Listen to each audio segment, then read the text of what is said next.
I'm Frankie Marsden, the state meet director. You might have gotten an email or two from me in the last week or so. So hopefully you've read at least one or two of them. They should, hopefully answer a lot of questions you may have. But again, we got a lot of new things for this year's meet. So, and this is part of it, a Zoom meeting. So harken back to last year when we were thinking that the snow was the worst possible thing that could ever happen to a state meet. Well, we were wrong. So, but we are very excited to be able to have a meet this year. We're incredibly grateful to Georgia Tech and the Campus Recreation Center staff, especially the aquatics group, for really working with us to make this a reality.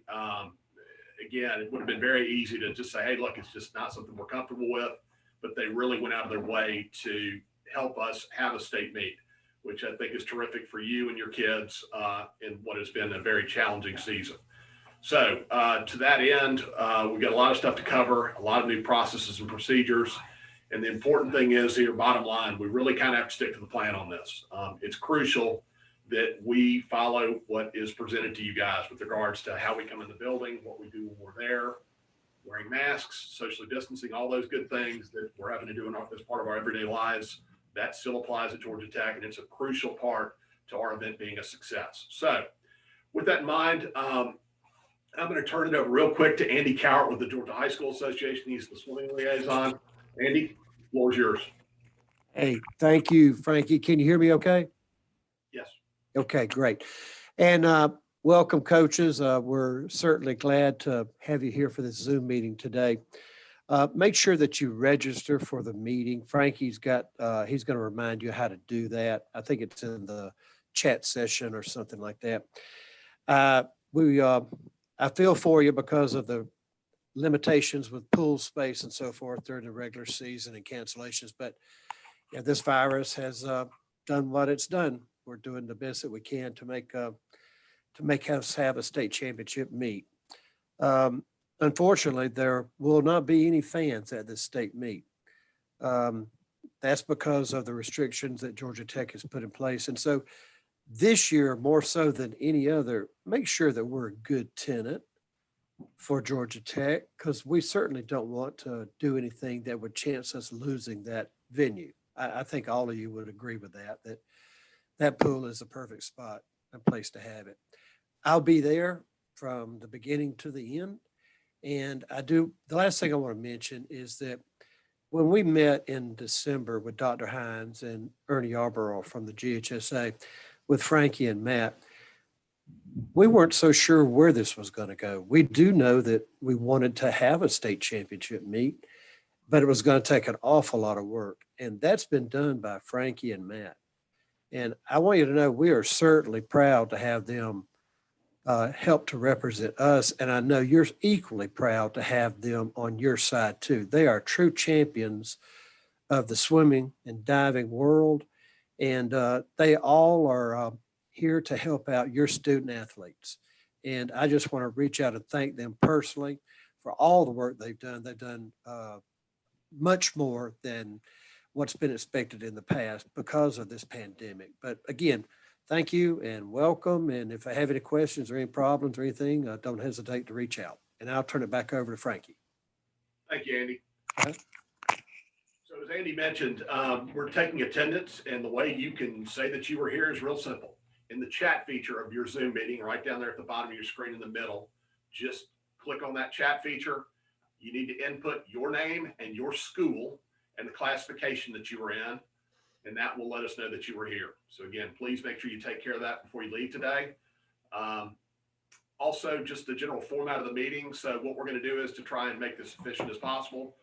We're going to use the chat feature. If you have any questions as we proceed through the meeting, please put those into the chat, and we'll try and pick those up as we're going through the meeting. And worst case, if need be, we'll have kind of a Q&A session at the end that hopefully will answer any questions you may have. Next person I want to introduce is our head referee for the meet, Doug Kentz.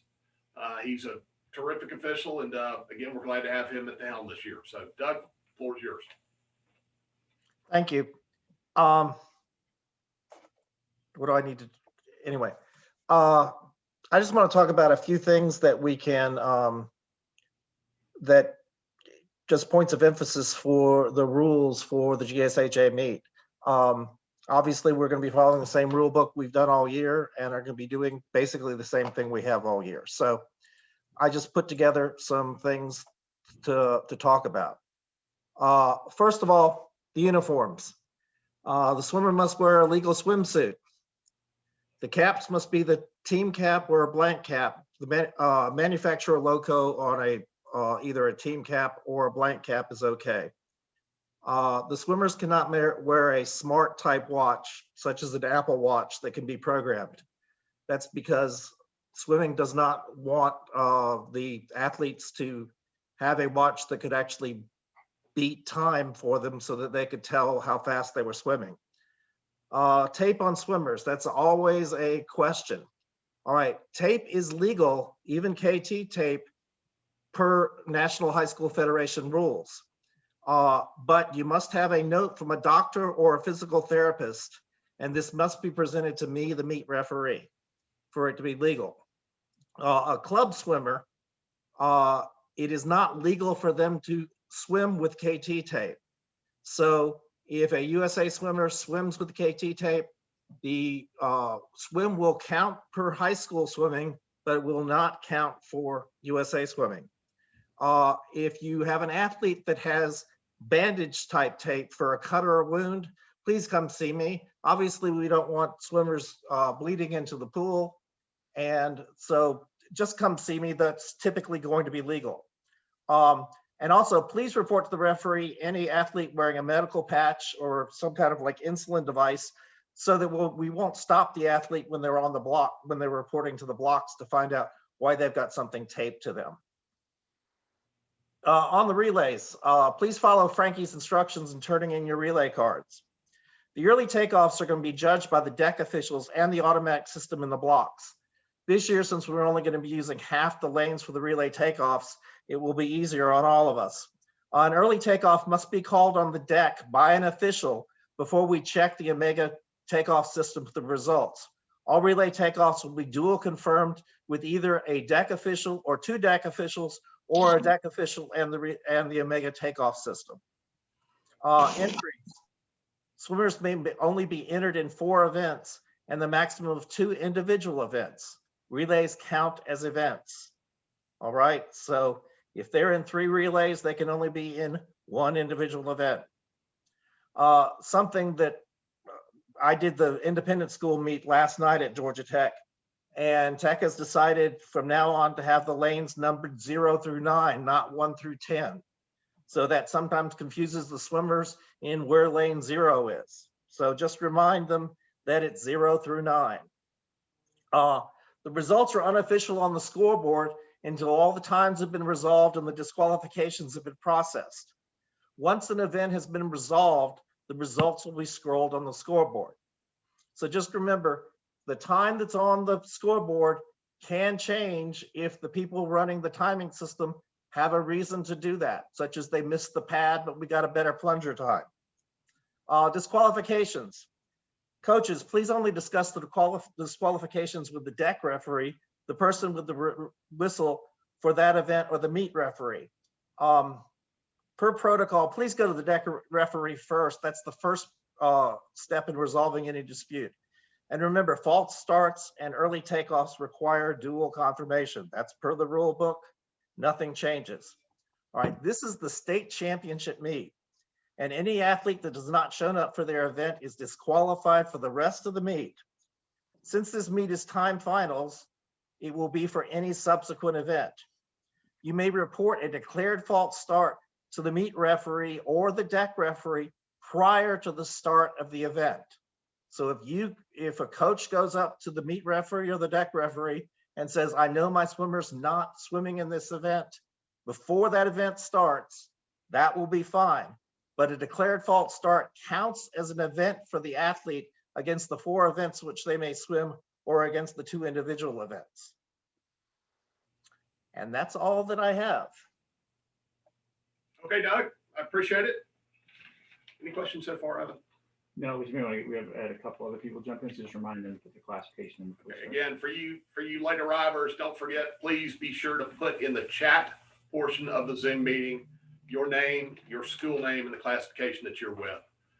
Last person we're going to introduce before I get to say my part is Vicki Sanchez Tweemer, our diving coordinator. Vicki, you have anything you want to tell us?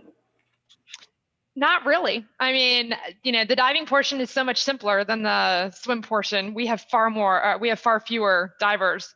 So our stuff isn't really going to change a whole lot other than the fact that only the divers who are competing in that event are allowed on the board at that time.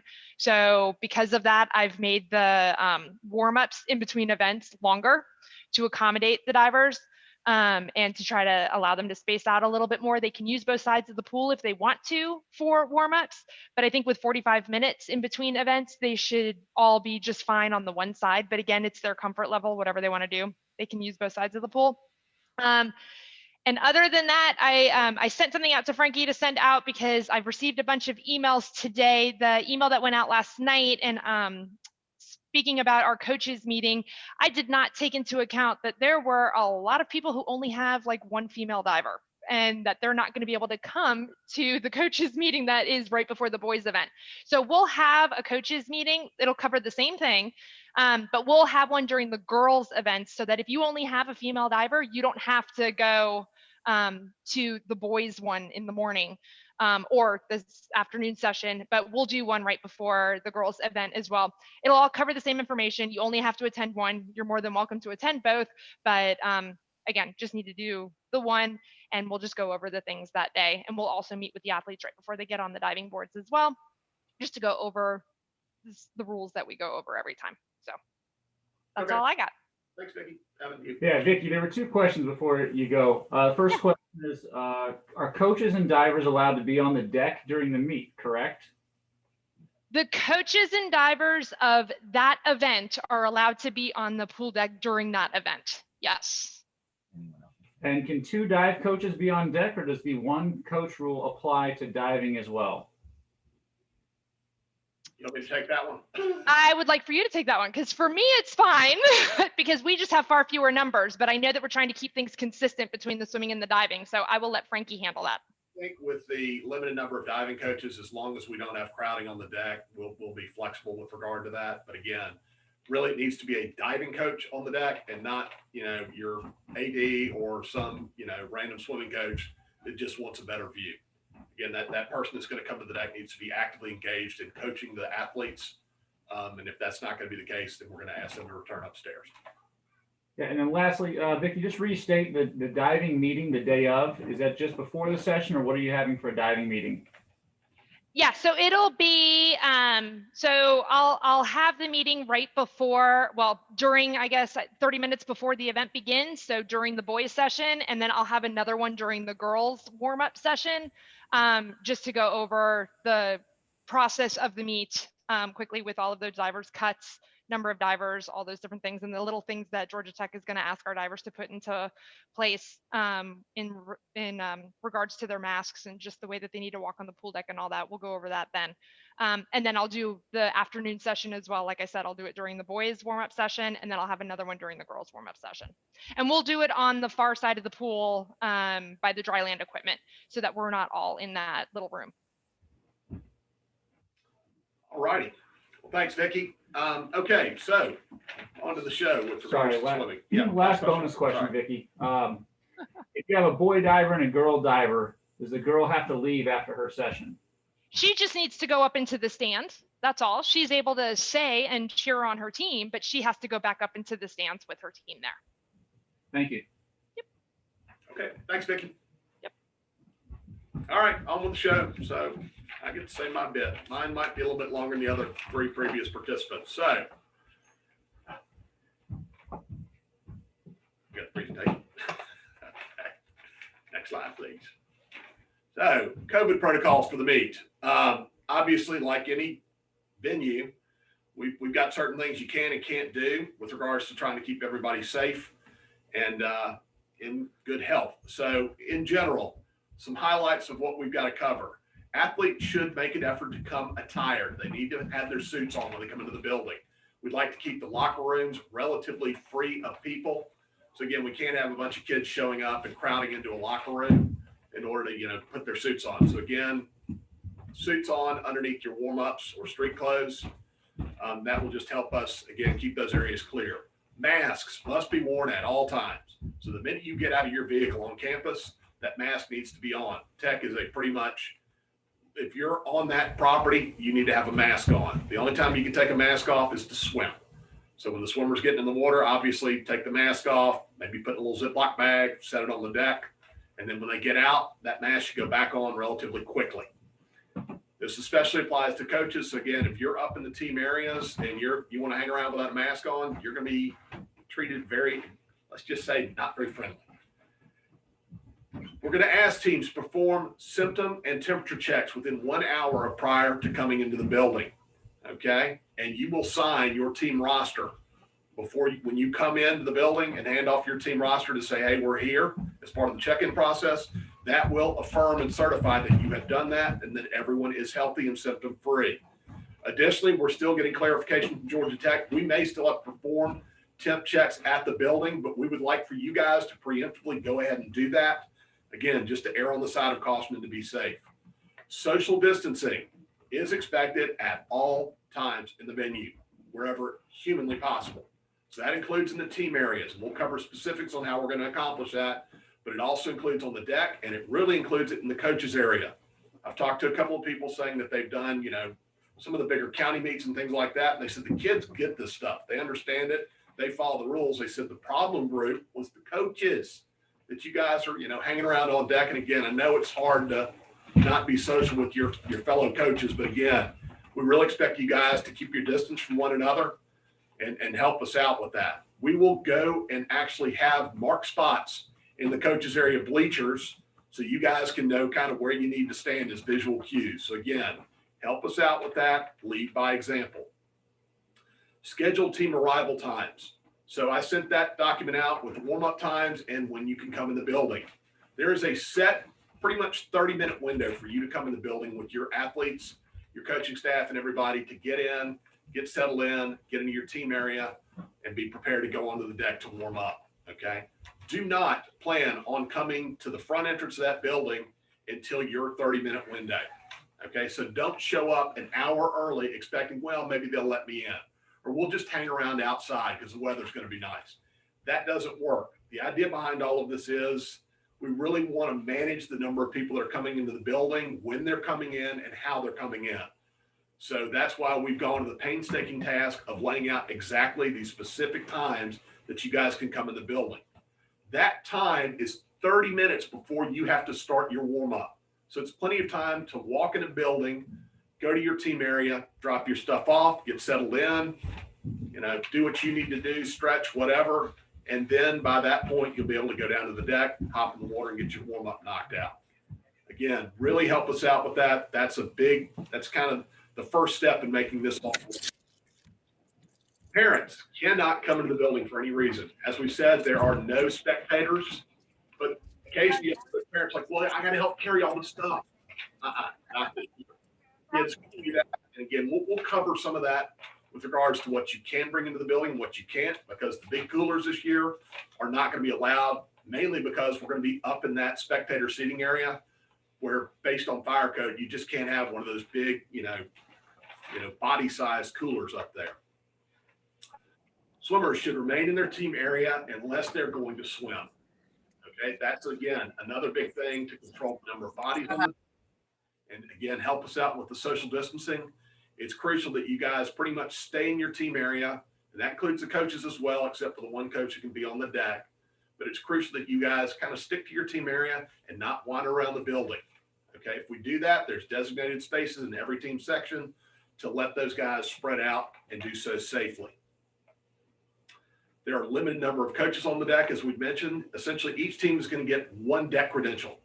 So with that magic credential, you can go down to the pool deck, watch your swimmers, cheer for your swimmers, do whatever you need to do, help supervise them, and do whatever else. That includes managing warm-ups as well. So again, that credential is transferable though. So if one of you wants to go be on the deck for the butterfly race, you can hold on to that credential. And if one of you wants to go down for the backstroke race, you just, hey, here's the credential, you go use it, and then it's interchangeable. Non-compliance with COVID protocols will be met with pretty swift and severe consequences. So if you're wandering around in there, not socially distancing, not wearing a mask, you're going to be called out on it pretty quickly. And if you don't pretty much do what you're told to do, you're going to be asked to leave very quickly. Okay. This is a really important part of this. We hate to be, hard cases about this, but it's really crucial for us to follow what Georgia Tech expects from us. Again, it's a privilege to be able to use that facility. If we want to go in there and run roughshod all over that place and ignore everything that they have concerns about, and they're genuine concerns, they have the entire community of 40,000 students, staff, and faculty to worry about, and bringing in a group of roughly 1,500 swimmers for a swim meet from outside doesn't really fit the normal risk profile of what people will do. So this is an incredibly gracious thing for them to do for us. So we need to follow the rules. And again, if you can't follow the rules, you're going to be asked to leave. As we have said frequently, for the swimming events, the boys can't be in the building when the girls are swimming, and the girls can't be in the building when the boys are swimming. I know that creates an extra logistical challenge for some teams with regards to transportation, how you supervise these kids, but it's just the reality of the situation for us to make this fit from getting the number of bodies we need to have in the building to be able to swim. Again, girls can't be in the building when the boys are swimming. Boys can't be in the building when the girls are swimming. No exceptions. Questions so far? Yeah, one question about if somebody's planning to wear a tech suit, are they okay to warm up in a warm-up suit and then change in the locker room, or do they need to warm up in their tech suits? Yeah, that's fine. If they do want to change to a tech suit, I know those things are, very limited use. So if that's the case, those are going to be limited situations. But again, plan accordingly. And again, you may get to a situation where that locker room's crowded. If it is, we're going to manage that accordingly. So like I said, it'll be up to you as to how you want to handle that. And then can a coach stay in the building between sessions? Yes, coaches can do that, but they're expected to stay in the spectator seating area only. And about an hour before we're going to open the doors for the next session, they're going to have to clear out so we can, again, make space for our next group. Okay, next slide. So here's a quick diagram of the area around Georgia Tech. Right in the center, Georgia Tech Aquatic Center, that's the pool. So the huge difference this year is, in the past, we've come in through where that little red star is, that back entrance. That will be for officials and event staff only. We will not come in the building from the Tech Parkway entrance that we normally use. All swimmers, coaches, divers are going to come in through the front entry of the building where that blue star is or green star that says team entry. Okay, we'll have staging workers out front kind of collecting people and funneling them into the building to manage that, but that's where you're going to come in the building. Do not try and come in the building from Tech Parkway. There's a little athlete drop-off lane right out in front of the building. So if you're being dropped off by like a team bus or something like that, you can just drive right through there. It's kind of blocked off with a couple of spots. Or if parents are dropping their kids off and you're meeting them there at the venue, there's going to be a spot there for them to do so. I'm going to talk a little bit more in detail about team checking and things like that in just a few minutes. If you notice toward the top left along Tech Parkway, there are provisions for smaller, like mini buses and like 15 passenger vans that wouldn't fit in a normal parking deck. There are provisions for spots to park there. And that's kind of toward that end of Tech Parkway past the CRC.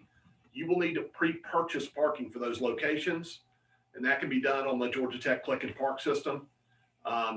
All of the vehicles, though, if it's a personal vehicle, pretty much anything an SUV or smaller, will park in the student center lot. That, again, on the right side where that big P is, that's non-bus regular vehicles. That's where those vehicles can park. They're not going to have an attendant there. You will not be able to pre-buy those spots. That's one of those lots where you drive up, push the button, get a ticket, and then pay when you leave. It's a $2 per hour setup. And the max fee is, if you're there all day, the max fee is $15. Okay. Notice toward the bottom right side, the little blue marker there, team check-in.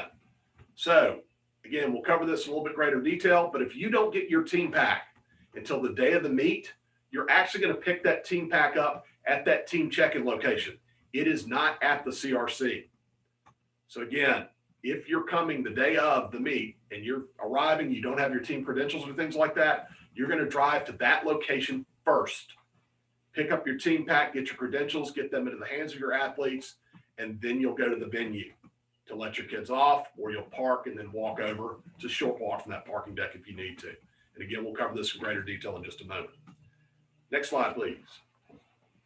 Team check-in for diving. As we mentioned, for diving, we have a much smaller audience, a much smaller group of people. So the divers will go directly to the front entrance. They don't need to pre-check in and get their team packs in advance of the event.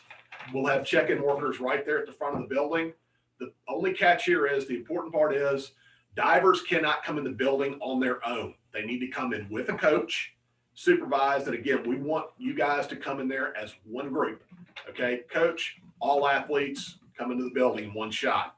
Okay, so again, please make sure that you manage that accordingly.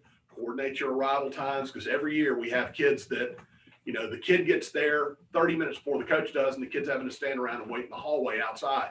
In this case, they're going to be waiting outside physically in very, you know, possibly cold weather early in the week. So again, please make sure that you guys coordinate your arrival so you don't freeze your athletes to death trying to come in the building. As I mentioned, for diving only, the girls and boys can be in the venue at the same time. That's the only group that we're going to allow this for. Again, for swimming, boys can't be in the building when the girls are there. Girls can't be in the building when the boys are there. Okay, but for diving, we will permit this because, again, much smaller numbers. And again, the only catch with that is we expect the divers who are not actively participating, they need to stay upstairs in the spectator seating area.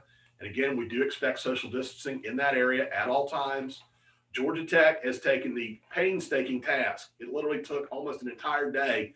They've gone and marked the entire spectator seating area as to every spot where you can put a body. So they put just a, you know, a visible piece of tape. And I'll show you a picture in a minute of what it looks like. But there's a visible piece of tape on a seat that says, okay, it's okay to put a body here. Any other seat that doesn't have a mark on it cannot have a body in it. You cannot sit there. And again, this was all laid out to guarantee that if you're in that spectator seating area, if you're in a seat, you're 6 feet away from somebody at all times. So again, real important to follow the game plan on this. Next slide, please. Team check-in for swimming. Okay, so there are essentially, the big catch here is you must get your team pack before you come into the team entry area. Before you come into the venue, you must collect that envelope with all of your credentials, your heat sheets, all the other meet materials. That needs to be in your hands before you start walking toward the building. Okay? There are essentially 2 to 3 ways to get that team pack.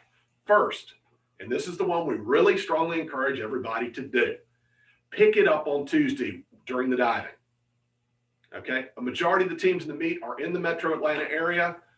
Somebody should be able to carve out an hour to drive down to Georgia Tech, come in the building real quick, or have your diving coach. If you have divers there, this is a slam dunk. But even if you don't have divers, make it a point to try and get that thing on Tuesday. It will make your day, the day of your swimming, so much easier. Okay? So come by, come in the front entry of the building. We'll have a check-in area right there. You can grab your team pack. That will open up by about noon on Tuesday for diving. It won't be available first thing in the morning. We're going to want to get the divers in there at that point. But as things settle down for that, around noon, you guys can come in at any point, get that team pack, get everything you need. So then when you're coming to the venue, you're ready to hit the ground running. If for some reason you're unable to do that, the next option is we'll go to that 7-Eleven Marietta Street parking lot. Okay? There's a little picture of it right there at the bottom of the second picture on the bottom. If you notice, it's right there. We'll have probably a tent set up. A couple of guys will be there in vests, kind of easy to find. You'll drive into that lot, come in, literally roll your window down. Hey, I'm with Dalton. We'll pull out the envelope, put it in your happy hands, give you a couple of quick reminders, and then you can go on your way to the venue. Okay? It's a pretty quick process, but remember, do not expect to just drive up to the building and your team pack's going to be waiting there for you. That's not going to happen. You need to go to this lot first if you don't pick it up in advance on Tuesday. Okay? Again, teams may not enter the CRC before they've collected their team packs. I can't stress this enough. This process should smooth things out and make the entry process into the building quick and efficient. And again, take the stress off your shoulders of trying to get in the building and get warmed up and get set. Check-in is going to cover just all sessions. So you only got to get that team pack once. You don't have to do it every successive session. Question. How do you feel about a team picking up a team pack for another team on Tuesday? Great question. That's fine. If you guys want to help out your fellow coaches, you got another school that's down the road or a friend that coaches another school, you're welcome to do that. And if you want to have a, not that we really want to encourage the parents to do a ton of this stuff, but if you've got somebody that's willing to come down and take care of that process for you, that's fine. As long as you trust them to be responsible and not lose that thing, because it's important that you not lose your credentials. Okay. Next slide, please. So getting to the CRC, athlete drop-off. So again, I talked about the athlete drop-off lane. That picture on the right with the arrows kind of shows you coming toward and away from the building. That shot kind of from the north toward the south, toward downtown. Okay, go back one slide real quick. Just out of, that picture on the top, that's the front of the building. So there's a big kind of open lawn space. So there's room to space out and kind of get everybody separated. But again, like I said, that works best specifically on the arrival times that we've laid out for you. We can go back to the other slide, please. Thank you. Passenger vehicle parking, talked about that. Like I said, it's at that 353 First Drive, the Student Center lot. Drive up, push the button, grab the ticket, drive in, park your car. It's like a less than a quarter-mile walk from there. If you're not caravanning for the meet, teams, again, if you're having parents just drop the kids off, we're going to collect them there. Again, drop them off in that team athlete area. And we're going to encourage you to kind of stay toward the north, kind of down the hill out of that area to collect your kids and not crowd up the area right at the front of the venue. So again, larger vehicle parking will allow up to a minibus to park on campus. That's fine, but they will have to pre-purchase their parking at the Georgia Tech Click and Park link, and that parking will be on Tech Parkway at the back. If you are bringing a school bus or anything larger, there is no parking available for those vehicles. So they can only drop your athletes off. They will not have a spot where they can just park and stay. I always get asked the question every year, can bus drivers come in? Unfortunately, no, that's not going to be allowed. We got to keep a tight lid on the number of bodies in the building. Next slide. So again, parking, kind of hit the highlights on that. There's a picture of that parking deck on top. It shows you how short that clearance is. So if you got that jacked up, Suburban on, big tires, might not fit. That monster truck that one of the Reason Brothers drives just may not work. Sorry, guys, I had to pick on you. Like I said, no on-campus parking for the larger vehicles. The link for the parking is listed right here. And again, I've sent that out in one or two of the emails that I've sent you already. Again, don't park anywhere on campus if you're not credentialed to do so. Don't think, oh, I found this great spot. Trust me, you will come back to a booted or towed car. They are aggressive and they're starving down there with parking enforcement with the students not on campus. That they're just chomping at the bit to write tickets. Next slide. Okay, so I'm going to bring Matt up real quick. We're going to talk a little bit about actually coming into the building. Good afternoon, everybody. So as Frankie's already kind of laid out, everyone comes in the front door this year. We are going to have several of our meet personnel out front with yellow safety vest on, so they're easily identified. Once you have everyone on your team that is coming for that session, they've arrived, they're all together, find one of those safety vest people. They'll take your form that has your roster on it that you signed that said, hey, everyone passed the COVID temperature and symptom checks, all that kind of good stuff. And then they will walk you into the building. If you do not have all of your personnel with you, don't approach the front door. We cannot let anybody in. If you have one person that needs to use the bathroom, they got to wait, so please tell everybody to make sure they've taken care of their business before they come to the pool. Unfortunately, these are just the rules that we have to do. Everyone has to come in as a team at one time. As Frankie did say, that lawn is really big. Okay, we need to help Georgia Tech CRC out as much as possible. As far as perception is concerned, when you're out there, please make sure that you're leaving separation even amongst your own team and other teams. Spread out. Try not to get there earlier than your assigned time to come in. If you do get there earlier, We might be able to let you in the building, we might not. So just be patient with everyone. We're going to do our best to get everybody in as fast as they can and in a timely manner as they can into the building. Once again, if you have any questions on that, put it in the chat and we'll go from there. Also, a couple other big reminders that Frankie's already done too. No parents are allowed through the front door for any reason whatsoever. So in the past, y'all have had parents bring in wagons full of food and huge coolers and all that kind of good stuff. Not going to happen this year. You cannot. Georgia Tech will only allow a personal cooler into the stands. When I'm done here, I will flip and Frankie will hold one up. Personal cooler. It's got to be able to fit under the seat or it will not be allowed through the front door of the building. So, please make sure that y'all plan accordingly as far as hydration and snacks are concerned with that. Okay. The one other thing to cover on coming into the building, you're going to be expected. In the past, it's just been kind of like, okay, we're here. Everybody just kind of rushes through the door. You're going to be expected to have a credential in hand, literally in your hand. You, coaches, and your athletes are going to be expected to hold that thing up as they're coming in. If they don't have a credential, they don't come in the building, period. The other big thing is do not wait until you get out of the vehicle right at the front of the building to start handing this stuff out. The real big thing here is it will help make this work quickly and efficiently and not have you rushing to get in and get warmed up will be if you can come into the building quickly and not back things up. So in order to make that happen, it really helps for you guys before you get out of your car, before you get off your bus. Every kid has that credential in their hand. So they're ready to walk up to the building and go, hey, I'm here. Okay.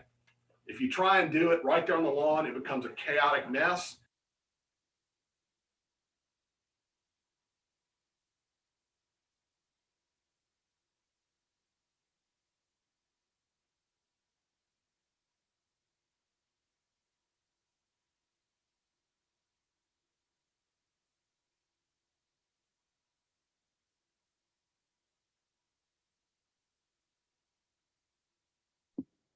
Can't hear you guys. We can't hear you. Muted. No one can hear you, Frankie. Or Matt.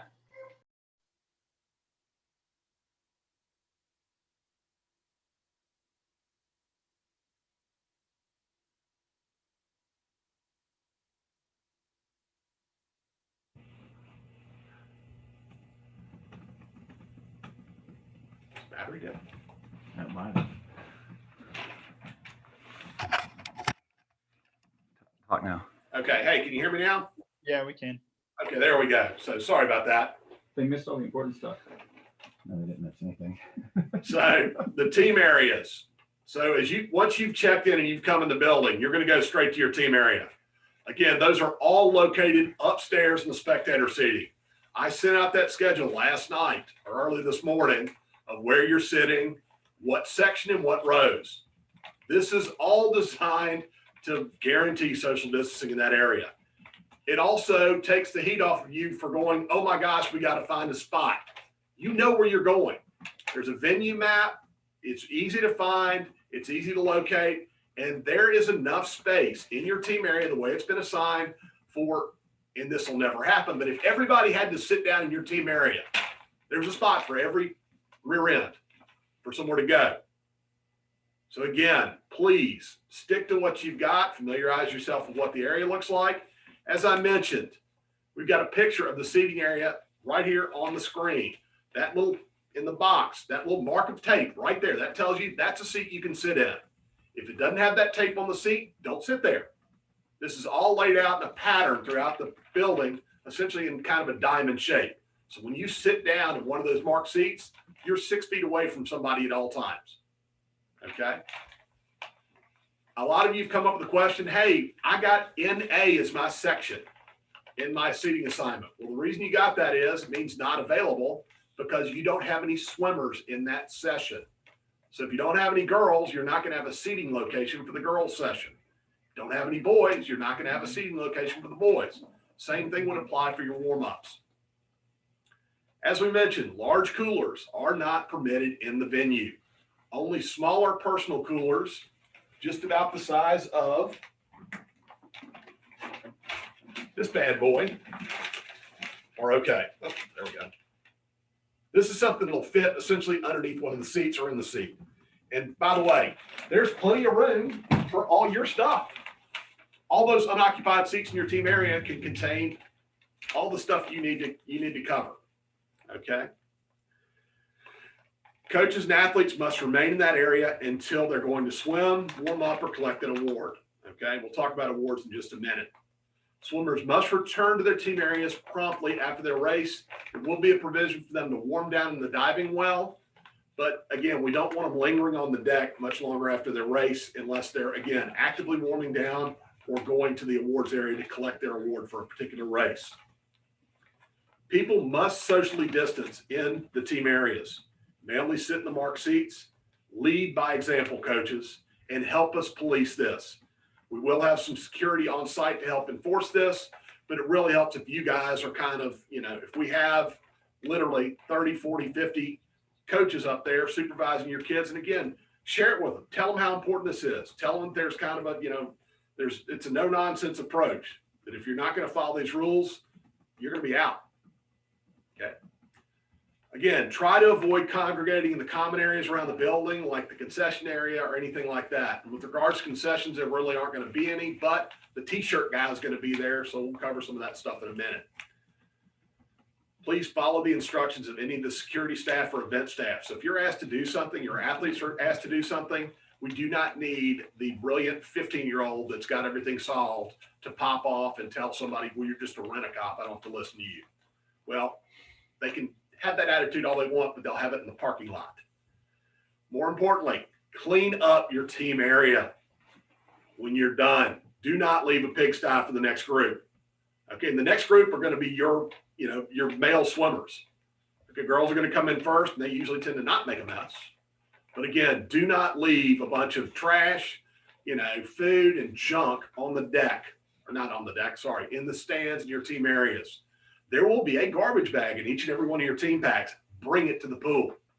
Fill it, put it in the nearest trash receptacle on your way out. Okay, this again, let's take care of Georgia Tech. They're taking care of us. This is the least we can do. Next slide, please.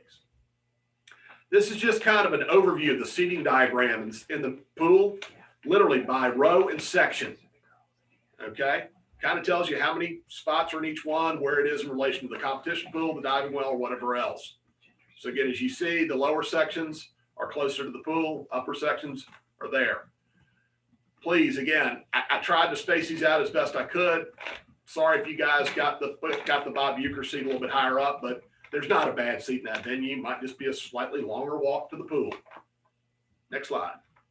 General traffic flow around the deck. Again, another step we're taking to help encourage and enhance social distancing throughout all of this. Pretty much, you'll be in the team areas upstairs. To come to the deck, we want you to use the inside stairwell right by the scoreboard at the end of spectator seating toward the west end of the building. That will be one-way traffic down going to the deck. Okay, we prefer you not use the back stairwell that goes, outside by the, behind the spectator seating. We'd rather you not use that because that's going to be kind of one-way traffic going up. We're trying to avoid kind of crossing paths throughout all of this. So again, stairs to the deck, you come down there, walk onto the deck, you're right there at the warm-up pool. Hop in, warm up, there are 10 lanes again. Standard safety protocols apply, feet first entries, and so forth. When you're done there, you will go to an athlete-ready area. The kids do not go straight to the blocks. This, again, is another big difference between prior years. We're going to essentially have a bullpen for the state high school swim meet. Okay? The idea behind all of this is very simple. We don't want a huge crowd of bodies behind the blocks waiting to line up to swim.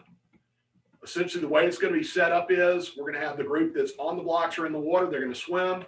There will be an on-deck group sitting in a row of chairs pretty far back from the blocks, right behind, pretty much on deck, ready to go. As soon as the race gets done, the swimmers get out of the water. The next group steps forward, gets on the blocks, gets ready to go. We kind of keep a standard flow of things like a regular swim meet. Then we will pull forward from the athlete ready area the next heat. So we'll have a good collection of very experienced staging people that have worked that ready area and bullpen. They're great. They've been doing this for literally 20 years. They're terrific at their jobs. We'll make sure the kids get where they need to be when they need to get there. But the important thing is your kids must go through this athlete staging area in order to be able to compete.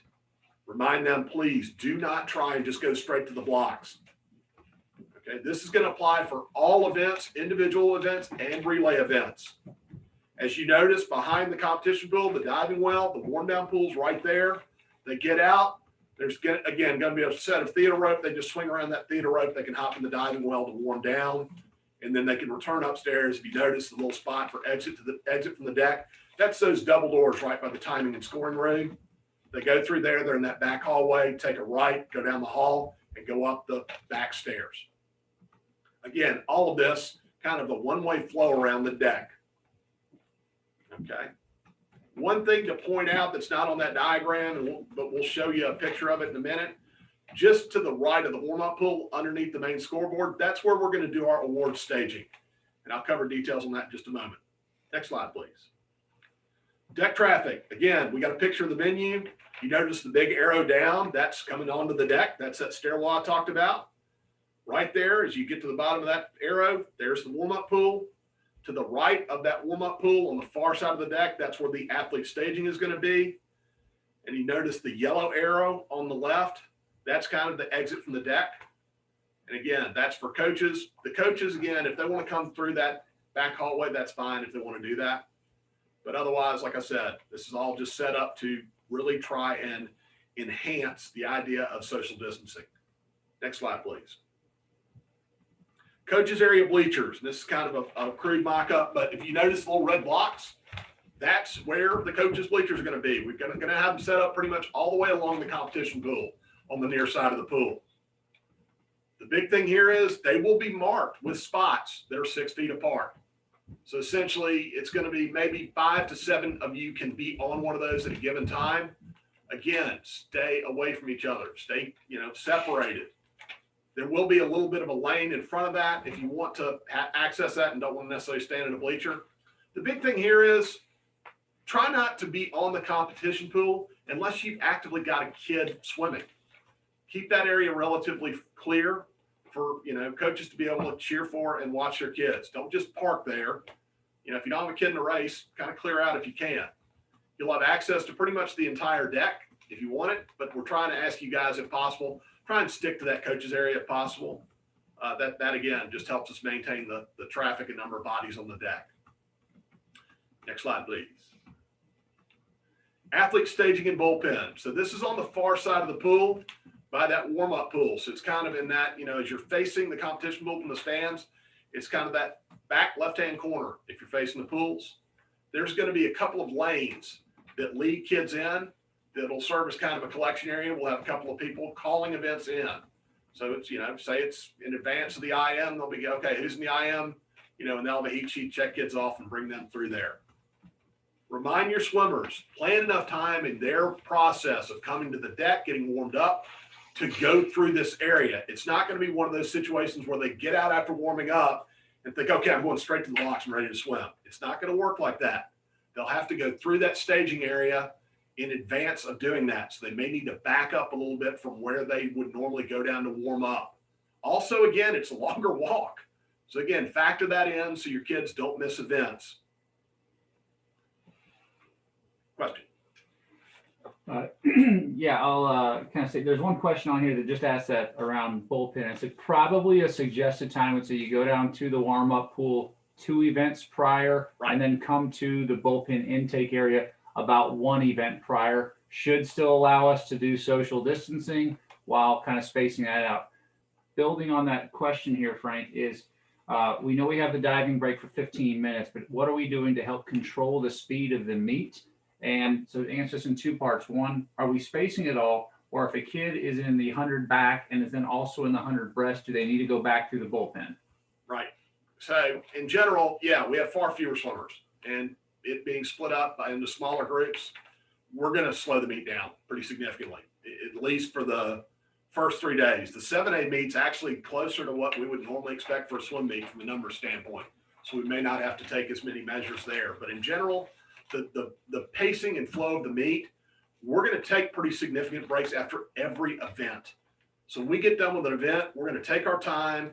We're going to scroll the top 30 on the scoreboard, kind of call attention to that. And we're also going to actually announce the top 3 kids and then direct them to go to the awards area. We're not going to do the formal awards presentation. And again, I'll talk about that in just a moment. But all of these are designed to, again, give kids a little bit of a breather in between events, especially if they're going back to back, and also let them go back to that staging area. If you do have a kid that's going back to back in an event, it will be very helpful for them when they go through for their first event to notify the staging coordinators and say, hey, by the way, I am in the very next event. So what I would like to do is maybe go warm down directly after that race in the diving well and then just come right back through. There will be provisions for that to accommodate those kids. Okay, but in general, yes, we're going to take pretty significant measures to slow the meet down to allow recovery in between events and not just blast through this thing as fast as we can go. Again, like Evan said, the general suggestion is roughly 2 events before that kid is supposed to swim, make your way down to the deck. There'll be a timeline published in the heat sheet that we send out to you guys early this week.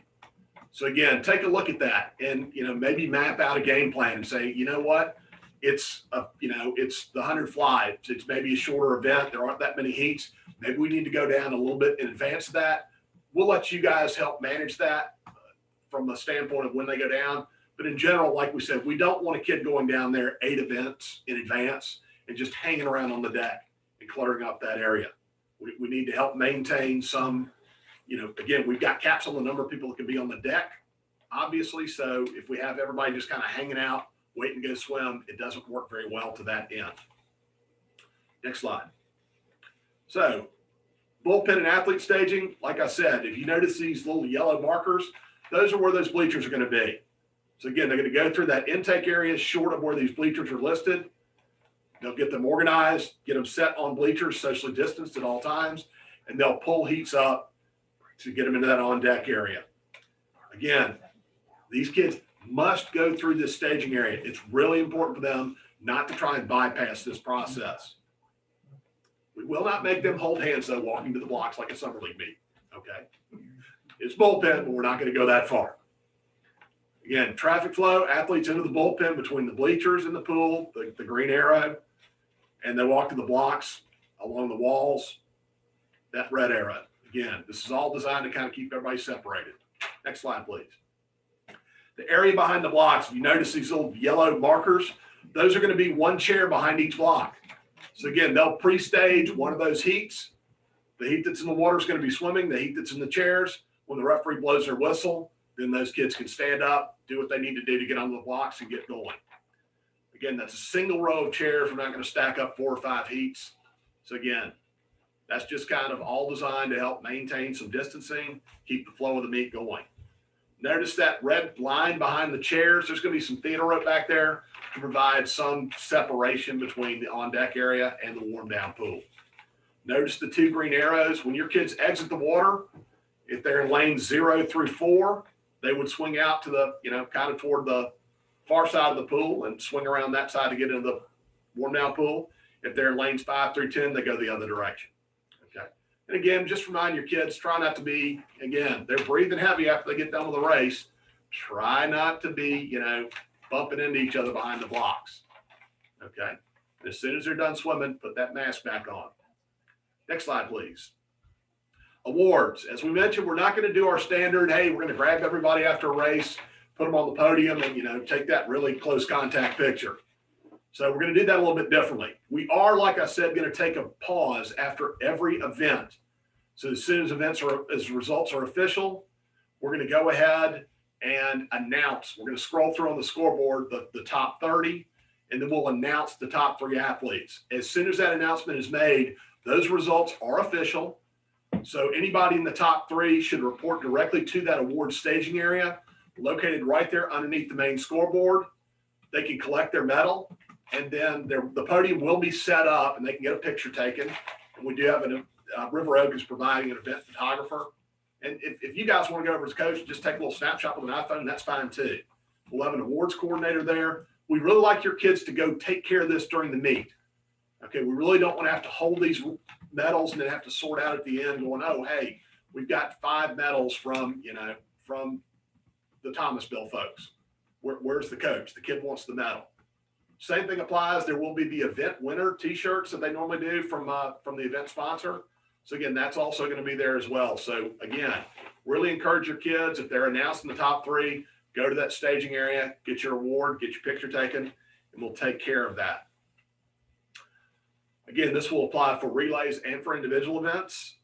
And again, if all else fails, if your kids just can't be troubled to pick up their awards, we will have, bags set aside for teams to come by and get those, but we're not in charge of those. That's up to y'all to collect them. If you don't get them, you don't get them. Yes. We're seeing some chatter on this. Just want to clarify this for folks who may not see the chat. For the 500, your counters should show up by lane 9. That's by the coaches bleacher section. Do not have your counters come to the bullpen. That's just going to add too many bodies over there. Have your counters come probably 1 heat beforehand. We'll take a minute. We'll clear the bulkhead at the end of lane 9 and then allow the counters to go onto the bulkhead for the next race. Right. So thanks for bringing that up. I didn't think about that. Learn something new every day, folks. Good question. Okay, next slide. Meet flow and pace. So as we talked about it, we got fewer kids, so we're going to slow things down. Essentially, we've got several minutes built in after every single event. Okay, particularly in the up to 6A meet, it's going to be noticeable. There's going to be some dead time, so to speak, in there. Again, just to allow us to kind of reset after every event. We're going to take even more time for the relays, either coming out of or going into relays, just again to make sure we have our ducks in a row and have kids lined up accordingly. Okay. There will be, again, slightly longer breaks for the relays. The standard diving break will apply at 15 minutes after the 50 free before the 100 fly.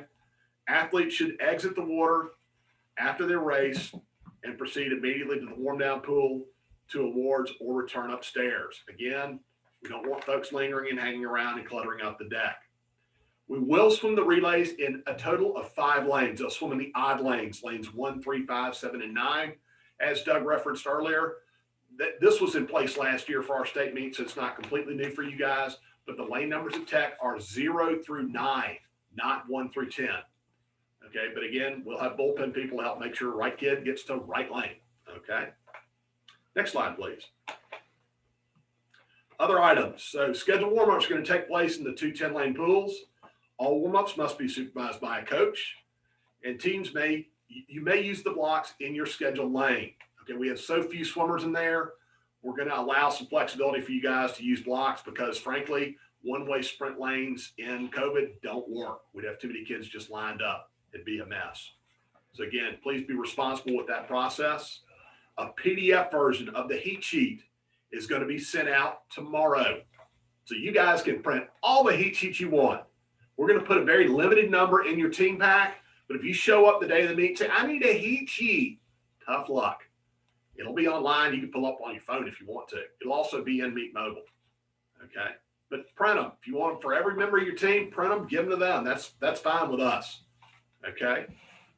Relay takeoff platforms. Doug referenced this earlier. Again, just a reminder about the specifications on that equipment. If it is needed to be used, so if there is a potential disqualification, 1 official saw what they thought was a false start, or 2 officials saw what they thought was a false start and is dual confirmed, we will then go check it against the relay takeoff equipment, which essentially measures when the body leaves the block and when the body hits the pad. And if the number for that person is -0.4 or higher, so -0.4, -0.5, -0.06, and so on, if it is in that range, then the athlete will be disqualified. But the equipment will not be what initiates a call. Those disqualification calls have to be started by a body. A human being has to see what they think was a potential false start before we refer to that. Okay? So essentially, it's more of a defensive measure as opposed to something that's used to actively try and disqualify a swimmer. I've been asked by a lot of people, hey, you need volunteer timers. Well, guess what? For this year, we don't. We are using we're really fortunate to have this because it allowed us to get an extra 10 bodies on the pool deck. We're using an Omega high-speed video overhead system that's mounted directly over each lane. So if there is a timing malfunction in a lane, so a kid misses a pad, the pad doesn't work, take your pick, we're able to review that. That system shoots to 100 frames per second and is synchronized with the timing equipment. This is the same equipment that is used at the NC2A championships and the Olympic trials and the Olympics. So again, we're real lucky to have this. It's kind of a real benefit, and actually was one of the big selling points for Georgia Tech. We said, oh, by the way, we can get 10 more bodies off the deck by using this equipment. So if you see a situation where your swimmer misses the pad, don't panic, we're okay, but it will be reviewed. It might take a little bit longer than the standard part. We can go quickly look at a plunger time, we're going to look at a stopwatch, but that should be resolved pretty much before the next heat starts. And again, we'll try and announce those, and it will certainly be factored into the official results. Question? There's one point. We will be checking athletes behind the blocks, but if you coaches happen to see your swimmer swims in the wrong lane for some reason, please come to see Frankie in the timing room for that review. Okay. So again, results will be posted very quickly like they normally are after every event. They'll also be on Meet Mobile. If your kid's swimming and they come in and you look on the scoreboard where they, like Doug said, the results are unofficial. But if your kid comes in, you see something doesn't look right on the scoreboard, make a note of it in your heat sheet. But wait until the results are made official. We scroll through at the end of the event as the official results or put the results up on the wall. When that's done, if the time is still looks off, come into the timing and scoring room as soon as possible, and I'll help resolve it. But if you watch your kid come in and maybe get a light touch on a pad, that does not mean come charging into the timing room. Well, it's wrong. It's wrong. We're going to look for that. Our timing operators are usually incredibly good at catching that. But like I said, if it does slip through the gate, so to speak, and you have something that looks wrong in the official results, please bring it to our attention as soon as possible. Don't be the coach that calls me 45 minutes after you left the pool. I think the time in the backstroke was wrong. Okay, that's just wrong. It's not doing your job. Results, like I said, will be posted downstairs on the deck behind your coach's area, upstairs in that spectator gallery behind the, in that hallway outside of the spectator area. So again, check them as they're posted. Relay changes and declared false starts. Doug kind of handled those. Relay change form. Pull the camera up on me real quick. Looks like this. Can't really read it right here, but I sent a PDF out. You can print these out right now, okay? So if you know that you're going to have to change the relays in opposition of what you had originally submitted as your entries, that's fine. You're entitled to do so. You can change your relays at any point, pretty much up until the event swims, okay? But you'll need to inform us of that change, whether it's the order, the personnel, or whatever, and get that relay change form back into us in the timing and scoring room as soon as possible. And again, don't do these at the last minute. Honestly, if you know what your relay changes are going to be before you come in the building, fill it out before you get there. Again, it's one thing you can get off your plate. You don't have to worry about the day of the meet. Okay. If your relays don't change based on what you've originally entered, what's in the heat sheet, you don't need to fill this thing out. Okay. You can leave it alone. But if you do need to change anything, that's fine. Pull the presentation back up. Declared false starts, Doug covered that. The big thing to cover here, just as a reminder, just because a kid declares a false start in an event doesn't make them eligible for an extra relay swim. It still counts as a swim. So if you think, oh, I'm going to take a declared false start in the butterfly for this kid so I can get him on the 400 free relay because he's already swum the medley relay, he's going to swim the 200 free relay, that would not be legal. That'd be 5 events. You get your 400 free relay disqualified. We don't want to do that. Athlete conduct. Tell your kids to behave themselves. Don't vandalize the building. Don't tear stuff up. They love messing with the soap dispensers in the building, every age. I don't know why, but it always happens. Again, don't do it. It's the quickest way for us to just be bounced out of that place and never get to come back. And I don't know of a better pool that we could find, at least not right now. And I don't think they've got any plans for building any others like it anytime soon. Unfortunately, no coaches hospitality this year. We will have limited, we'll have a couple of coolers with some bottled water on the deck. That's going to be about it. So if you need food, bring it yourself. Also, you got opportunities to order from, like one of our event sponsors is Jimmy John's. That's a great opportunity. They've got kind of a great shuttle system where they just drop stuff off at the venue. It's a good way to take care of yourself, especially if you've got to stick around for the entire day and waiting for your athletes. Okay. Previous slide, please. Trainer, there will be an athletic trainer available like we normally have. They'll be in that area right behind where the announcer's stand is, just again, near the timing and scoring room. Restricted areas, again, they need to stay in the aquatic center area. They don't need to be wandering around the building. This is especially important now in the times of COVID. They've got really significant restrictions on their own students at Georgia Tech as to who can come in that building, when they can use it. It's a strict reservation system. So having your kids wandering around through the building, potentially unmasked, that doesn't fly. They need to stay with your team in the team area, or they need to be, again, actively going to go swim, warm down, warm up, or, be done with it. Again, vendors, the t-shirt guy's going to be there, Team IP. Friends Unlimited is going to be there. So if you have a kid, with Buster goggles or something like that, or they want to buy a last minute tech suit, that will be available and an option for them. We talked about River Oak Photography. They'll be there. Again, if you can't bring your own photographer in this year. So with that in mind, if you need to get some team snaps, they're a great opportunity, but they're doing reservation only. So it's not going to be that standard deal where they take a ton of pictures and put everything on the internet. Okay, it'll be somewhat limited. So if you want to make sure you have that covered, that's a great opportunity. And again, Jimmy John's, it worked great. A ton of teams used it last year. So if you want to arrange for, maybe before you're leaving the pool for your early session, feed everybody on the way out, you can pre-order that stuff and get it set up. So they've done a great job for our teams. There's the stuff on them. And I think that's pretty much what we've got to cover. Do we have any other questions?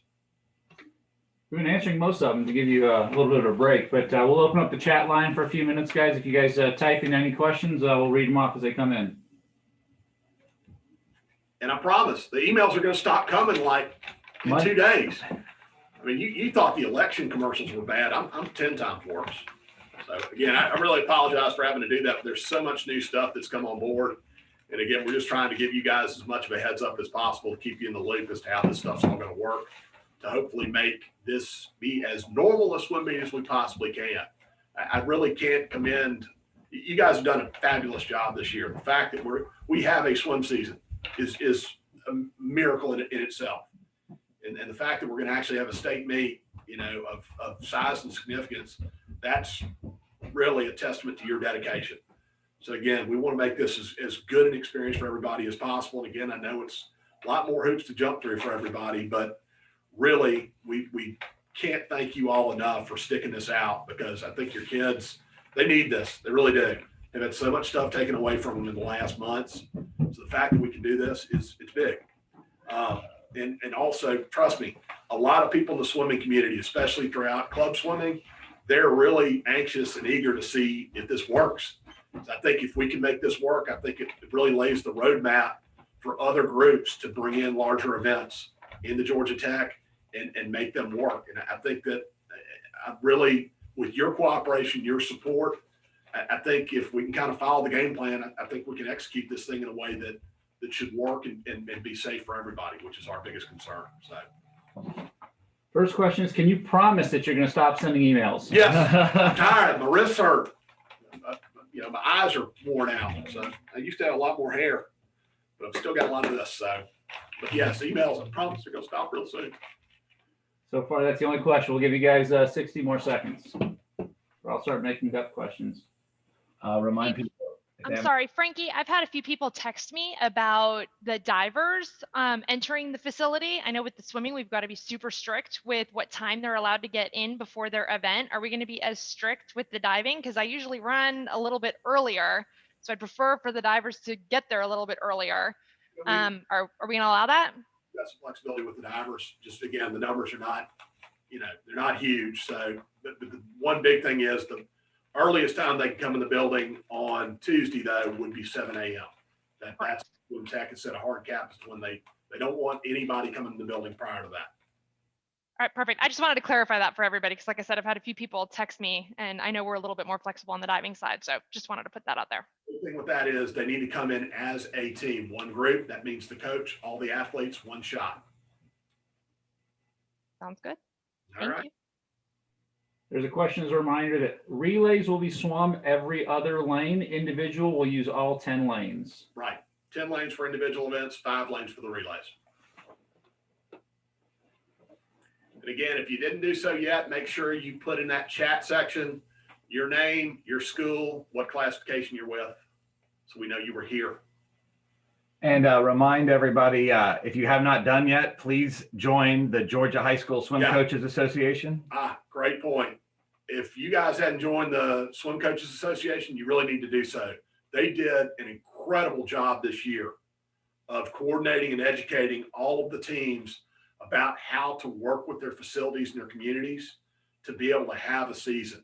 There's so many situations where I think if teams didn't have a roadmap to do that, it would have been really difficult for them to get water time. And I think the Swim Coach Association really, really did a great job of helping work with everybody to make that happen. And again, they're your voice in the sport with the GHSA. And they've done a terrific job of creating a very constructive and cooperative relationship with the State High School Association. That doesn't always apply for every sport. And I think we're lucky to have that. So they need your help and your support. And frankly, they need your money because they also help pay for things like those third place medals and trophies at the state meet. So again, please support that organization. It's a great group. And again, it really serves your swimmers, your schools, and your sport in a way that is just immeasurable. All right. Last chance. Last call for questions. Well, you guys have a fabulous Sunday. Rest up, swim fast, and we will see you at Georgia Tech with a mask on, socially distanced, and I promise the emails will stop soon. Bye, y'all.